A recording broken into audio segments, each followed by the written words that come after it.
গোয়েন্দা প্রধান, চোরাকারবারিদের অনুসরণ করে তুমি কি হোটেল সুপারস্টারে গিয়েছিলে? গোয়েন্দা সহকারী, অবশ্যই, স্যার। গোয়েন্দা প্রধান, ওরা তোমাকে চিনে ফেলেনি তো? গোয়েন্দা সহকারী, অসম্ভব। স্যার, আমি ছদ্মবেশ নিয়ে হোটেলের ভেতরে ঢুকে গেছি। গোয়েন্দা প্রধান, কিসের ছদ্মবেশে গিয়েছিলে?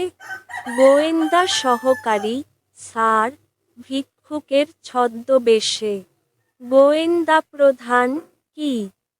হোটেল সুপারস্টারের মতো একটা জায়গায় তুমি ভিক্ষুকের ছদ্মবেশে গিয়েছ? তোমাকে তো ভেতরে ঢুকতেই দেওয়ার কথা না। গোয়েন্দা সহকারী, হা হা।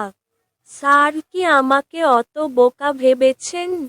জানতাম ঢুকতে দেবে না, সেই জন্য আগে থেকেই গলায় পরিচয়পত্রটা ঝুলিয়ে রেখেছিলাম।